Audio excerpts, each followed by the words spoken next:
الله الرحمن الرحيم الحمد لله رب العالمين والصلاة والسلام على رسول الله وعلى آله وصحبه أجمعين رب اشرح لي صدري ويسر لي أمري واحلل عقدة من لساني يفقهوا قولي. Okay. Today, inshallah, we'll talk about our third talk about the subject of Aqeedah. And first, I'll talk about it briefly about the last week what we talked about, and then today's main topic is the proof of the Creator. How do we come to the conclusion that there is a Creator? Okay. Now, as far as last week goes, we talked about how Allah Azza wa Jalla addresses the subject of the Aqeedah in Islam in general, and we talked from the perspective of some of the verses from the Quran which are talking about the Aqeedah. At the same time, whenever we see the verses in the Quran that are referred to the Aqeedah, it is addressing the intellect of the mankind, which means that asking the mankind to think and ponder on the subject of the Aqeedah. And when we're talking about the Aqeedah, we are specifically talking about the creation of this universe, who created it, and what's going to happen after we are gone from this world, and what is the purpose of life, and who's the one who can give us all this information. So that's what Allah Azza wa Jalla talks about in the Quran. When it comes to Aqeedah, it addresses our intellect.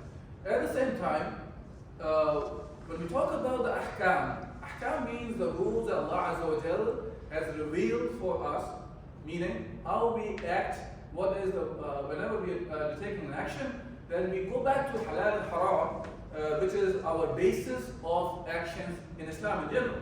Now, but for that, when Allah subhanahu wa ta'ala mentions something which is halal or haram from the things perspective, ashya, and when it comes to our af'al or actions, also when Allah subhanahu wa ta'ala is telling us what we're supposed to do, what we're not supposed to do, over there it's not left to our thinking anymore. Because now it's a command of Allah subhanahu wa ta'ala. Once it is clear that it is a command from Allah Azza wa Jal what to do and what not to do, over there, as a Muslim, what we do is we do sami'na wa ata'na, we hear and we obey. This is how it goes when it comes to the rulings, the ahkam. Hence, this is important for us, and this is what I was referring to in the first talk that I was giving. That when I asked a question about a brother, when he was asking certain questions, whether the person is a Muslim or not, the reason was that specifically. Because when we talk to a non-Muslim about Islam, we should be presenting him or her the Aqeedah of Islam, which is La ilaha illallah Muhammadur Rasulullah. We believe that Allah Azza wa Jalla is the creator of heavens and the earth and everything in between. Whatever is out there, Allah is the one who created it. And after we die, we are accountable in front of Allah subhanahu wa ta'ala, and He has given us a purpose. He did not just create us with like a game or like a play that for no reason. No, there is a purpose behind our creation. Now, this is what we have to discuss with a non-Muslim. Our discussion should not be about the rules in Islam or commands and prohibitions in Islam. Because for that you need a basis. If the base does not exist, you cannot go back and forth on just the mind. Because the mind can perceive certain things at one time and may perceive a benefit in something, and the very same mind will think of that benefit no more existent in the future, and will say, well, that's not beneficial for me anymore. Hence, if we just go make mind as a criterion, our rules regarding right and wrong, legal and illegal, halal and haram will continuously be changing. And there is no objectivity, rather it becomes subjective to the mind that what is right and what is wrong. While Allah Azza wa Jal, the creator of the heavens and the earth, when He gives us the rules, they are objectively defined. They do not change with time and place. Yes, the rules about different realities can be different. That does not mean that the rule has changed about because of different time and place. Let me give you an example so it becomes clear. For example, We know in Islam, grapes are halal to eat for us. But the very same grape can go through a process and changes into wine. Now, wine is haram for us, we know that.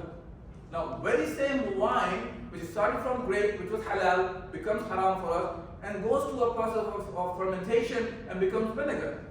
Now, vinegar is halal in Islam. So the thing here is, these are three different realities, and there's a rule for different reality is different in Islam. But you will not say that grape is halal in the United States, but it's not halal in Saudi, or not in Pakistan, or not in Bangladesh, or not in India. You will say grape is halal here, grape is halal in Saudi, or Pakistan, or Bangladesh, or India, no matter where you're at. And wine continues to be haram no matter where you're at. So riba is haram no matter where you are at, will continue to be haram. Riba means usury, that is haram for us, whether you are in the United States, living in a place where Muslims are in minority, or you're living in a Muslim majority country like Kuwait, where 100% people are Muslim, we will still say that riba is haram, no matter where you're at. So I hope that's clear with the concept. So that's what we mean when it comes to rulings in Islam.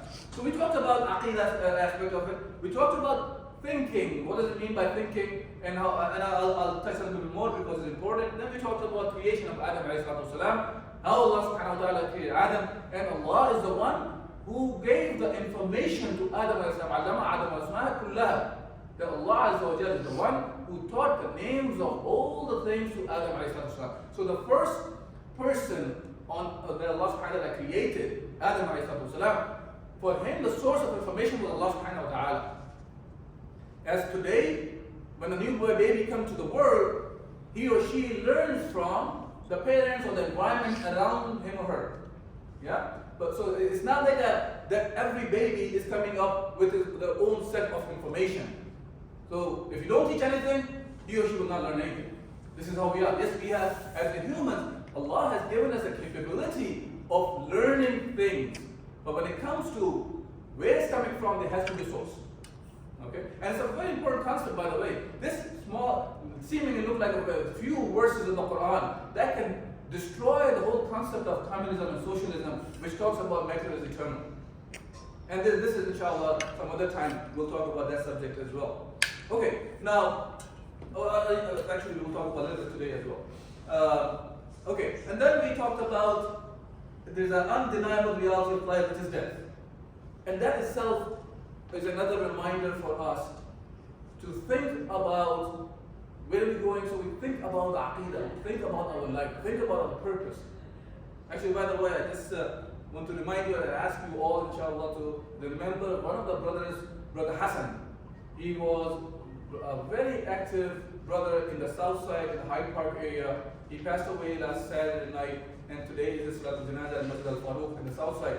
Very active brother, a very humble brother who has done a lot in the south side of Chicago, and I'm very sure there will be a great vacuum by him passing away. But we ask Allah Azza wa Jal to grant him Jannatul Firdaus without any accountability, and accompany her with the Anbiya, Siddiqeen, Shuhada, and Salihin. But it is important, the reason I'm bringing this up is, so we also relate ourselves as well. But look, it's not the issue that we're going to be here in this world forever. We will leave. We know that. This is an eventually we are all going to face death. Don't know when. It could be now, it could be tomorrow, it could be the day after tomorrow, whatever the time is. But this is a reality. Nobody denies, Muslims, non-Muslims, all alike. We know of that, right?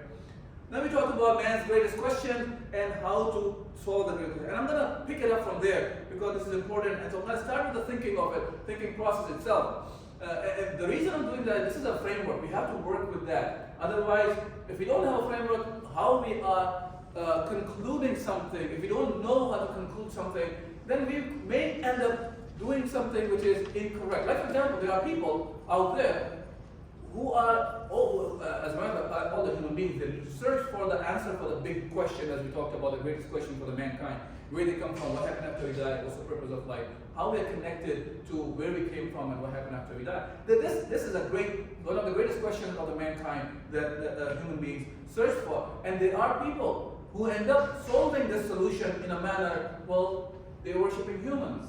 they are worshipping animals, they are worshipping their own desires, and so on and so forth. And some of them they end up saying that they don't believe in any creator at all. Yeah. So, and that actually the flaw in the thinking results into a completely different way of life. Because the answer to this question or questions formulate our lifestyle completely. Our life is dependent on how we answer. Let me give you an example of it. If a person believes that there is no creator, yeah, there is no creator, and you are just here, happen to be, and accidentally you came to this world. After you die, you become matter again, become part of the dust. Now, for him, his lifestyle will be, because this life has no really any meaning connected to it, and he's not accountable for anything. And for him, anything that benefits him, he will go ahead and do it. He will do that, right? Because he does not believe that there is any accountability. He is accountable in front of somebody. So now, if he is hungry and he doesn't have wealth, he will go steal, he will go kill somebody, whatever it takes, he will do that. Because for him, it really doesn't matter, right? If a person does not believe in the creator and he thinks it's just a matter, it happens to be molecules made a form of Brother Abdullah, Brother Ali, or Fatima, or Maryam, or this or that. This idea of that we are just molecules like everything else, or like this bottle of water is just happens to be molecules that turn into this, or this remote control, and so on and so forth, then we are no different than anything else. We are also just molecules. Happen to be humanly formed, and then this humanly formed molecule will, after die, they turn into dust, and then something else comes out of it, and the process goes on. Then why there should be any accountability? And why a human will think of that other human's life is important or not important? For him, well, they're just molecules. Well, chop off the head, okay, molecules move from one place to another place now. Or if somebody wants to fulfill his or her sexual desires, no matter who he or she fulfill those sexual desires with. That's all because of the very same concept. See, everything is dependent on how we answer this question.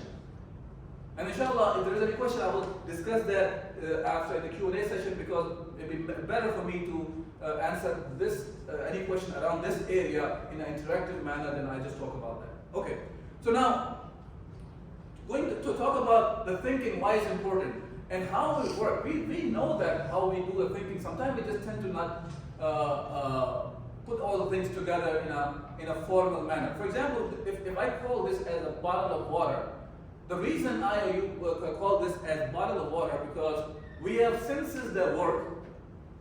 Okay, the working senses, sees, feels, touch, whatever those senses are, they convey this information to a working brain. A brain has to be there, mind has to be there, right? So reality, which is this bottle of water, senses, in this case right now, my touch and my sight, conveys this information to a working brain or mind, and the mind carries information about this object, that this object is called bottle of water. Okay? I'm not going to call this as bottle of water because I carry different information about that. And this is how we conclude. So when we will be talking about the creator, or existence of the creator, or Allah subhanahu wa ta'ala, then we have to use the right components of the thinking to conclude something. If we take something out of that, we will make a mistake, and that mistake can be so major that we can end up worshipping other than Allah Azza wa Jalla. Okay. Now moving forward, so these are the questions that we talked about last week, right? That where did I come from? Where am I going? And is the question of this is a question really you will see that on every child's lips at some stage. What is the relation between man, life, and universe? What is the link between life and what was before life and what is after? So this is a question that we are trying to answer, and we said when we're trying to solve this problem, one of the key there are three things that we should be keeping in our mind. That whatever the answer is, it has to be comprehensive. It cannot be I'm answering one thing but I'm missing the other part. It cannot have loose endings. And it has to convince the mind that we have. and it has to be within the reality that we live in. We cannot talk about that we cannot convince our mind with, and we do not have any reality to prove that with. Okay? This is how human minds work. I'm not talking science, rocket science or something here. This is how we do things on a daily basis. It's just want to make sure that when we are talking about the Creator, we make the right, use the mind in the right manner. Okay, so now today, inshallah, we'll start with first part of it. Where did we come from? Who's the Creator, right? Now, to prove that there is a Creator, or disprove the existence of the Creator, as I'm saying here, we need to go beyond the limitation of the scientific method or blind emotions and proceed rationally for it. For it is only rational thought which has the ability to deal with an issue like this. Why am I bringing this issue like this? That to prove or disprove, we need to go beyond the scientific method. Because a lot of times, scientific method, there's nothing wrong of scientific way of thinking. Okay? But the scientific method is limited with some of the things that are only that you can prove or disprove in what you can see. Okay? But because there are things that can be beyond what we can see. But we're not talking about something which is beyond what we can see or feel. It means that it is blind faith. In Islam, we do not have a blind faith. We believe in something unseen, but we don't do the blind faith. Blind faith is dangerous, as a matter of fact. When we say blind faith, because there's a difference between blind faith and believing in the unseen. Blind faith is you say something, whether you make sense or not, I will believe it. I'll follow it. That's what I mean by blind faith. You say it's night outside while the sun is out and it's daylight. And I said, because you said so, hence I am going to believe in that. I am going to say, this is night, this is not day anymore. That's called blind faith. And believing in unseen is like this. Think of it as somebody from behind this door knock at the door. I don't see who's behind the door. It could be a human being, it could be an animal, it could be wind, it could be somebody just threw the stone, or because of wind, a rock or stone or pebble hit the door. That just tells me there is something behind the door, which I cannot see anymore. So I believe in that there is something behind this door. See, this is believing in unseen based on rationale, based on my senses that I use, and convey this information to the brain and says, okay, this phenomena happens when there is something behind it. So that's what I mean by believing in unseen. While blind faith is something different than believing in unseen. Okay. Now, when we look around ourselves, what we see is everything around us is limited. When we say limited, for example, this bottle of water we use a lot today. Okay.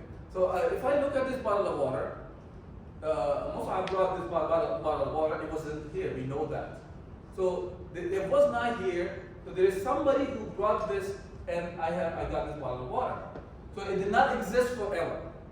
And we know that even life, from the lifespan of this bottle, we know that it was created at one point.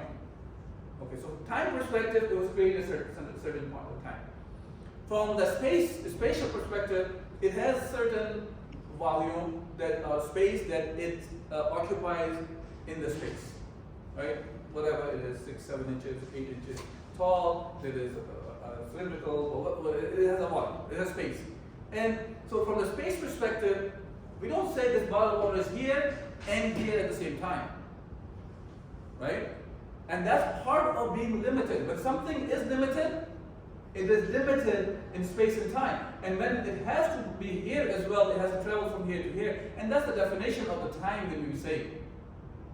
The distance covered by something from point A to point B. So it has to be two reference points.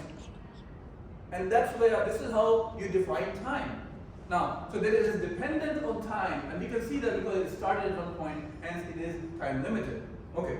So now, this is just an example of one of the objects we see right now in this room. So if you take this room, it's made up of carpet, chairs, some humans, some electronics, and whatsoever is there. But everything within this room is limited. Correct? Everything in this room is limited. In space, we know. And it has a starting point. All of us did not exist at one point, and we will cease to exist at another point. So that's because of time, we are limited in time and space again. So now, as if you look take this room, we don't say this room is infinite or unlimited. It is limited. Now, this whole building that we are in, it may have rooms like that or different, but they are all limited rooms. And the whole building is a collection of limited things. And that will make a limited building. Now, you can continue this thought process and think of this way, okay, now this whole university is made up of buildings with all different kind of components, but they're all limited, and hence we don't say UIC is unlimited. It is comprised of, made up of various limited things. At the end, summation of all those limited things is a limited thing. Right? So you don't say UIC in Chicago is in Chicago, in downtown, there's a campus called UIC. You may have some satellite campuses, but there are still limited things. You don't say the UIC exists here at the same time it exists on the planet Mars. So it's here at this point. I'm not going to go into multiverse concept at this point. This is another thing to discuss. It's more philosophical than the real reality. Yeah. But if there's a question, we'll talk that too. But anyways, so take this example and continue on. So you can say Chicago is made up of many buildings, many humans, many things, and all that. Chicago itself is limited. Chicago is the United States. United States is limited. Then whole United States is part of the world, Earth. So Earth is limited. Now you can have celestial bodies which are many are there. And you can say I cannot count those celestial bodies, but at the end of the day, every celestial body itself is limited. And we know that no matter how many those limited things are, the summation of limited things is the limited thing. Yeah? Are you guys with me so far? I know because a little bit philosophical. Inshallah, actually there's a diagram that I have that will make it very clear to you that how we conclude that there is a creator. Okay. Now, so hence you can look at anything in the universe. You can take Earth, you can take Mercury, Venus, and all, the whole solar system you can take, and then you can have multiple solar systems which are out there, made up of, and come up with a Milky Way galaxy, or whatever number of galaxies are out there. No matter how many there are, the number you keep adding, but the summation of those things is always limited. Now, somebody can say, well, there are things which are unlimited, right? And I was discussing with a couple of brothers last week after the end of the talk. Let's say from any between two numbers, any number of fractions between two numbers. You can say those fractions can be unlimited. This is a conceptual thing. This is not a reality, because if you take this what's it called, podium, and you say this is 1, and I cut it into 2. Now there are 2, piece 1 and piece 2. Now I can further cut it into pieces. But each piece, in reality, is a piece only. So at any certain time, you only have limited number of pieces. Even though you think you can make unlimited number of pieces, but they're all within those. Reality is they will always be limited. Okay. Now carrying on. So now, if you look at the universe, the whole universe is limited. It is started at a certain point. We know that. There is nobody says, by the way, that the universe, the way we have, was always there.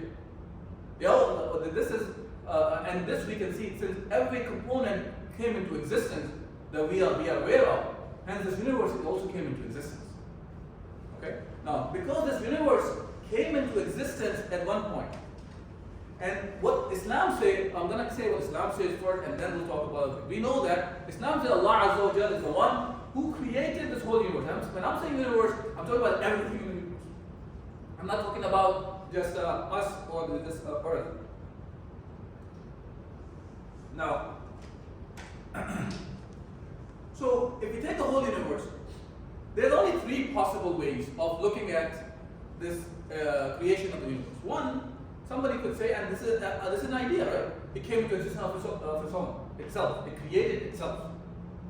Second thing is, well, it is created by something that's also created.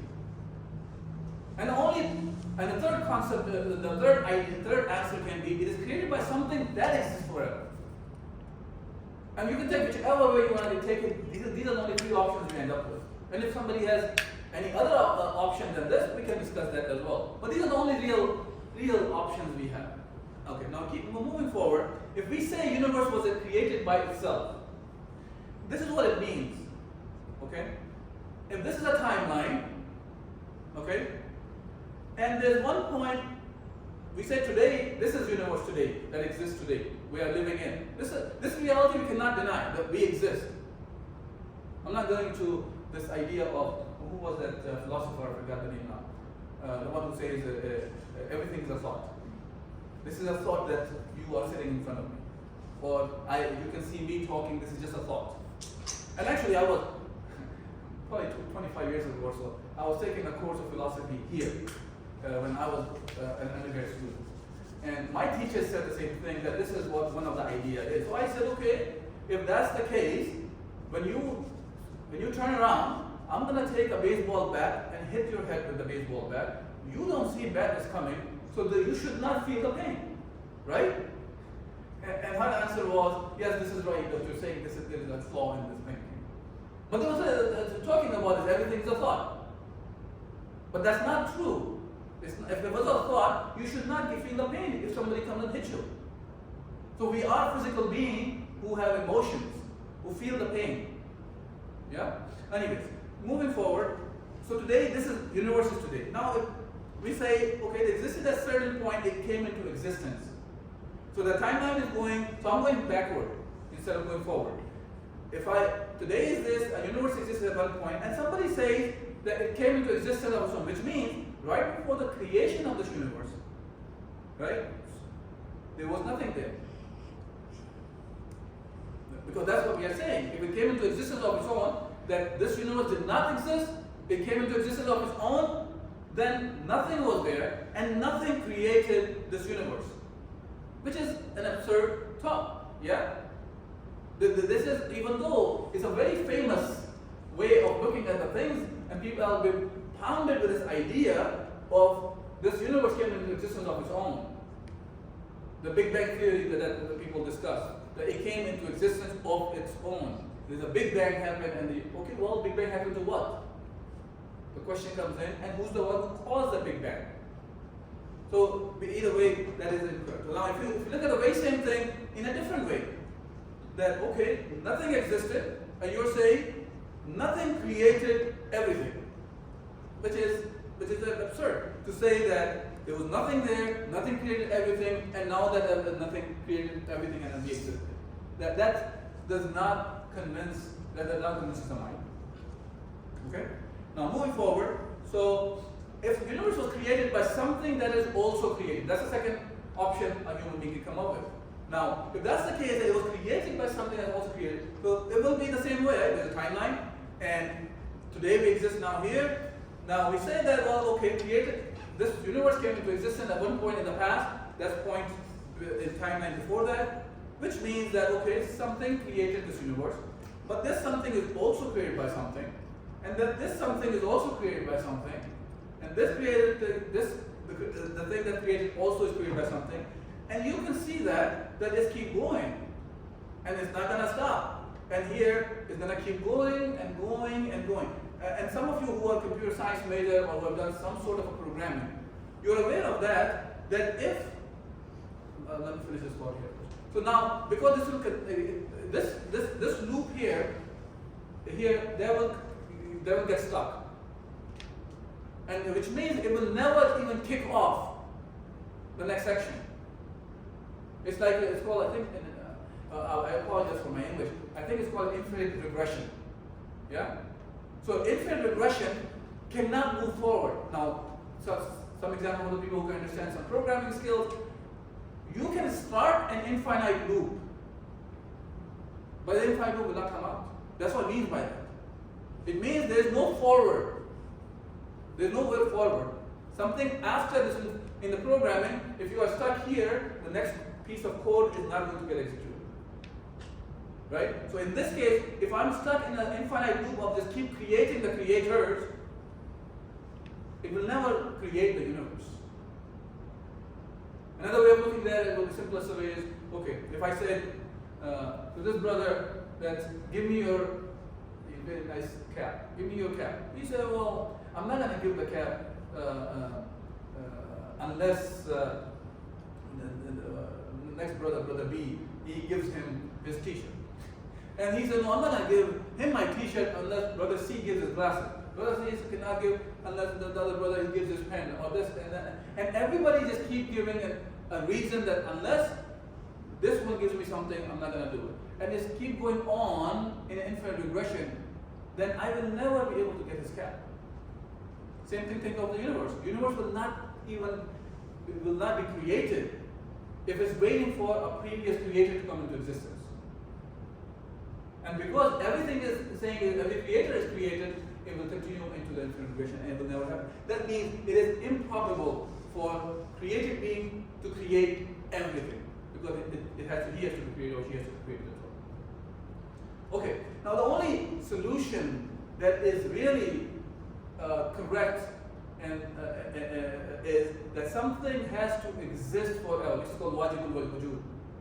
Something has to exist forever. Okay? Which is, if that's something that existed forever, that's the one who can create the universe in the past and that can exist today. This is the only correct solution that convinces the mind. Now, some people say that, okay, what about this creator? Who created that creator then? Well, there's an incorrectness in the question actually. When we are saying something existed forever, obviously it doesn't have a creator. He exists forever. Otherwise, we will be back in the previous one. The previous slide that we were discussing about creator, the universe is created by something which is created as well. And we as Muslims are the one who call that creator is Allah subhanahu wa ta'ala. Look, by the way, I did not say Allah is the creator here at this moment. We have to figure out, okay, who is that creator? How do we know he's Allah? From the rational perspective, we can prove that there is a creator, but who is that creator? He has to actually communicate with us. And this is where the part of revelation and all that come in. We will talk about in the coming lectures, inshallah, that how do we know that that creator is Allah? We can talk about that creator is forever. He's the one who created the universe, but who is he? As a matter of fact, before Rasulullah sallallahu alaihi wasallam, when he was appointed as a prophet, there was a person named Zayd bin Amr bin Nufayl. And Zayd, he was, prior to Muhammad sallallahu alaihi wasallam, he actually stopped worshipping idols. And he believed in oneness of the Creator. And some of the reports are he passed away before Muhammad sallallahu alaihi wasallam became the prophet. He used to say that I don't believe all these gods, the idols that they were worshipping. I believe in the oneness of the Creator, but I don't know how to worship Him. Okay? So we cannot tell just from our own mind how to worship Him. We can conclude that there is a Creator, but how to worship Him, we have to have some communication with Him. And that part, inshallah, we'll talk about next week. But about the part about the Creator, actually, I did not talk about the oneness of the Creator either. We just talked about the Creator. I might talk next week. Do I have time for this? I'll talk about just the oneness of the Creator next week as well, along with the need of the message, or need of the revelation, or need of communication with Him. Okay?